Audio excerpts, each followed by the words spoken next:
밝혀야 할 문제점 1. 세영병원에서 시행한 의료적인 처치는 무엇인가? 의료 기록 및 검사 내역에 관해 전부 공개해야 한다. 그러면 세영병원 내원 당시의 환자 상태를 알 수 있다. 밝혀야 할 문제점 2. 노통이 당시 착용한 의복은 어디 있는가? 언론 보도에 의하면 노통의 외투가 사고 현장에서 발견되었다. 경호원이 추락한 노통의 외투를 벗기고 병원으로 이송을 했다고 진술했다는데, 외상 환자의 의복을 함부로 탈의하고 심지어 업고 가는 건 다른 네티즌들이 많이 지적을 했으니 넘어가고, 난 세영병원으로 노통이 이송되어 올 당시 어떤 의복을 착용한 상태였는지가 궁금하다. 노통 추락사에 대한 의혹 중에 피 묻은 노통의 외투가 발견된 지점에 혈흔이 발견되지 않는다. 그러므로 사고 이후 누군가가 외투를 가져다 놓은 것이다라는 것이 있다. 이 의혹은 세영병원 내원 당시 노통의 의복 상태를 알면 바로 해결될 의혹이다. 또한 의복에 피 묻은 상태로 노통의 외상 여부를 추측할 수 있다. 그리고 또 하나 더.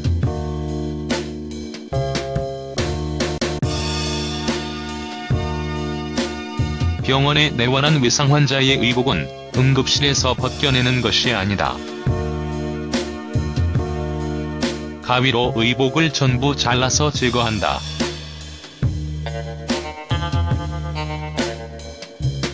외상 환자는 함부로 몸을 움직여서는 안 되므로 밝혀야 할 문제점 3.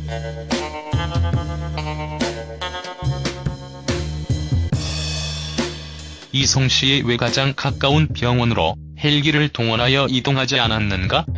또한 양산 부산대 병원으로의 이송을 결정한 사람은 누구인가? 전직 대통령급의 VIP의 저 정도의 응급 상황이면 당연히 가장 가까운 대형 병원으로 가장 빠른 이송 수단을 이용해서 가야 한다. 신경외과가 있는 가장 가까운 대형 병원은 마산 삼성병원이었다.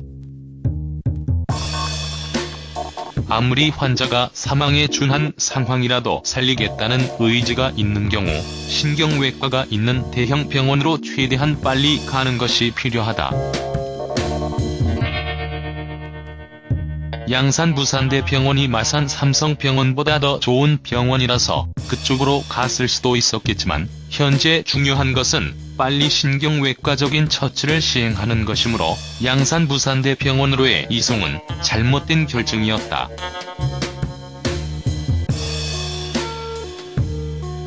또한 양산 부산대 병원으로의 이송을 결정한 사람은 누구인가?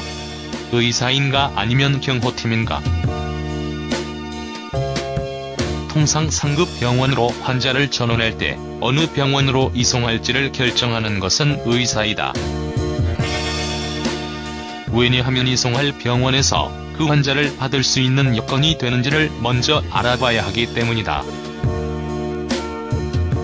그래서 이송할 환자가 생기면 응급실에 근무하는 의사들은 상급병원에 먼저 전화해서 환자의 상태를 설명하고 보내도 되는지 여부를 물어본다. 그래서 보내도 된다는 허락을 맡으면 그때 환자를 보낸다. 당시 노통을 담당했던 의사는 누가 이송을 결정했는지, 자신이 양산 부산대 병원으로의 이송을 지시했으면 왜 그렇게 지시한 것인지에 대해 공개해야 한다. 또한 전직 대통령의 응급 상황에 웬 자동차? 헬기 불렀어야 한다. 의료 장비가 탑재된 구급 차량이 더 낫지 않으냐는 말이 있는 것 같은데, 당시 상황에서 필요한 장비는 휴대용 산소통, 심실 제세동기, 환자 상태 감시할 감시 모니터, 수액 및 기타 의약품, 그리고 동승할 의료진이 전부다. 헬기에 다 실을 수 있다.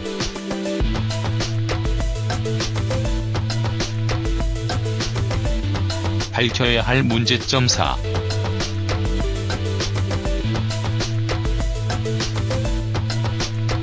두부의 상처는 어떤 상태였는가? 그리고 신체 내 다른 부위의 상태는 어떠했는가? 두부 손상에 있어서 두부에 작용한 외력은 그 종류에 따라 서로 다른 흔적을 남긴다. 예를 들어 기다란 작대기에 맞은 상처와 망치로 맞은 상처는 모양이 다르다. 추락시에 바위에 부딪힌 상처와 땅바닥에 부딪힌 상처는 모양이 다르다. 노통은 부엉이 바위에서 추락사하였는데 부엉이 바위는 경사가 70도라고 한다. 경사 70도의 바위라면 멀리서 보험 닫기를 하고 뛰지 않는 이상 떨어지다가 바위에 몸이 부딪힌다. 당연히 낙하 도중 바위에 부딪히고 나서 튕기고 다시 다른 바위에 부딪히고 구르고를 반복하다가 산의 흙바닥에 떨어진다. 바위에 부딪히면서 두부 손상이 발생하였으면 두부 열상의 가장자리가 단단한 바위에 부딪히면서 으깨질 것이고 상처의 표면에 주로 흙이 묻어있거나 할 것이다. 바닥으로 직접 추락한 경우는 두부 열상 깊숙이 흙이나 풀 등이 들어가 있을 가능성이 있다. 말하자면 직접 사인으로 지목되는 두부 외상에 대한 자세한 설명이 필요하다. 또한 신체 내 다른 외상의 정도를 알아야 한다.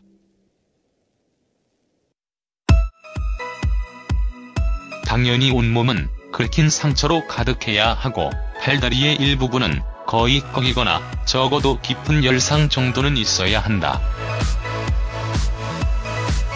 밝혀야 할 문제점 5. 응급실 CCTV를 공개하라. 응급실을 운영하는 병원은 응급실에서 혹시 발생할 수 있는 불미스러운 일, 이를테면 응급실에서의 난동, 환자 사망 시의 책임 여부 공방 등에 대한 증거 수집을 위해 CCTV를 가동하게 된다. 노통내원 당시의 CCTV를 공개해서 당시 상황을 객관적으로 보여줄 수 있어야 한다. 밝혀야 할 문제점 6.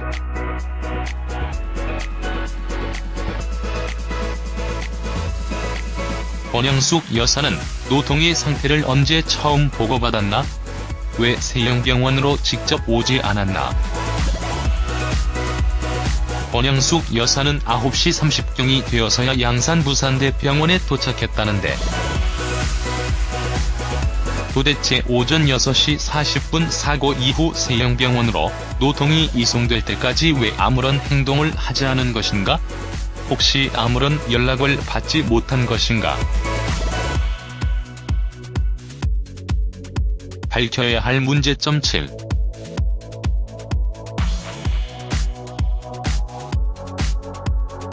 세영병원 내원 당시 현재 세영병원 내과 과장 말고 다른 당직 의사가 있었다는 말이 있는데 그 사람은 누구인가?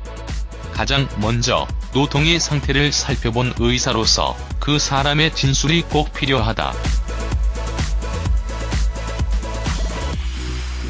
오전 7시 35분에서 오전 8시 13분 차량을 통한 양산부산대병원으로의 이송이 이루어지는 상황이다. 밝혀야 할 문제점 1. 이송 중에 노통의 상태는 어떠했는가?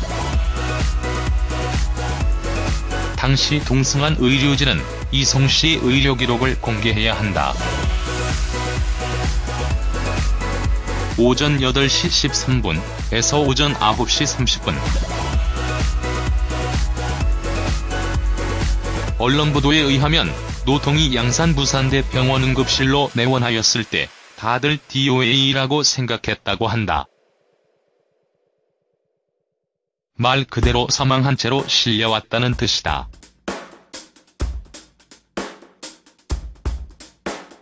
이런 경우 응급실 의사들은 어쨌거나 소생술을 시행한다. 만에 하나의 가능성을 위해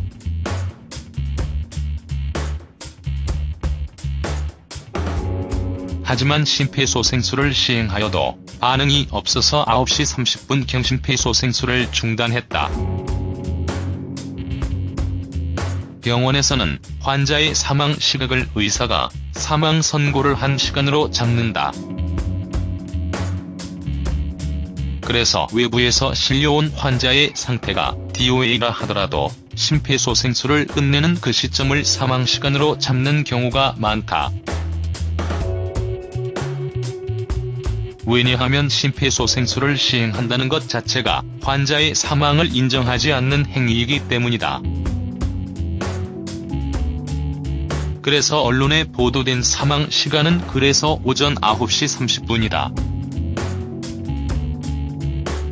오전 9시 30분에 양산부산대병원의 어떤 의사가 노통에게 사망 선고를 내렸을 것이다.